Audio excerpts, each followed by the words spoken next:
বিজয়ী যে জনতা, সেই জনতাকে জানাই আবারও বিরচিত অভিনন্দন। প্রিয় ভাই বোনেরা, 1975 সালের 7ই নভেম্বর ছিল বাংলাদেশের শত্রু মিত্র চেনার দিন। আর আজ 1924 সালে 5ই আগস্ট বাংলাদেশের শত্রু চিহ্নিত করার দিন। আগেও বলেছি, বাংলাদেশের পক্ষের শক্তি ঐক্যবদ্ধ থাকলে আর কেউ দেশের স্বাধীনতাকে বিপন্ন করতে পারবে না ইনশাআল্লাহ। রাজধানী ঢাকার রাজপথে আজ লাখো জনতার এই মিছিল বাংলাদেশের পক্ষের শক্তিকে 7ই নভেম্বরের অন্তর্নিহিত শিক্ষায় দীক্ষিত করার মিছিল। লাখো জনতার আজকের এই মিছিল ফ্যাসিবাদ বিরোধী আন্দোলনে আহত অসংখ্য ছাত্র জনতা এবং হাজারো শহীদের স্বপ্নে একটি বৈষম্যহীন গণতান্ত্রিক মানবিক বাংলাদেশ গড়ার। পুরানো দিয়ে নতুন নিতে আজই চলে আসুন আপনার নিকটস্থ ওয়ালটন শোরুমে। প্রত্যয় মিছিল।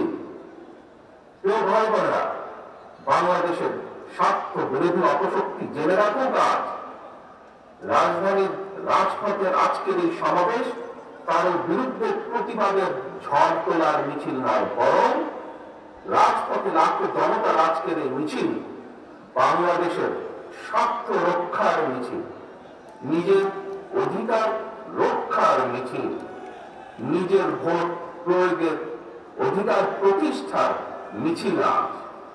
বাংলাদেশে যাতে আর কখনোই ফ্যাসিবাদ স্বৈরাচার ফিরে আসতে না পারে, এই জন্য প্রতিটি নাগরিক সরাসরি ভোট দিয়ে জনপ্রতিনিধি নির্বাচিত করার সক্ষমতা অর্জন জরুরি।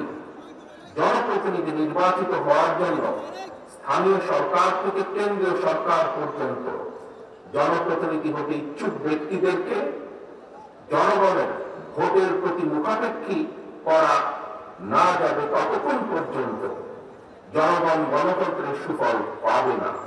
এমনকি স্বৈরাচার বা ফ্যাসিবাদ মুক্ত পরিবেশেও স্বল্প আয়ের মানুষকে বাজার সিন্ডিকেটের অভিশাপ থেকে মুক্ত করা অসম্ভব হয়ে পড়বে যদি না মানুষের ভোটের সরাসরি অধিকার আমরা নিশ্চিত করতে না পারি।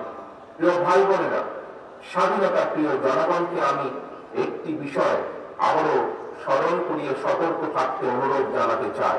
আমি নিজেও সতর্ক থাকতে চাই। সেটি হলো গণতন্ত্র বিরোধী অপশক্তির ষড়যন্ত্র এখনো কিন্তু থেমে নেই। অন্তর্বর্তীকালীন সরকারকে ব্যর্থ করে দিতে পলাতক স্বৈরাচারের দোসররা দেশে বিদেশে শাসনে প্রশাসনে এখনো সক্রিয়।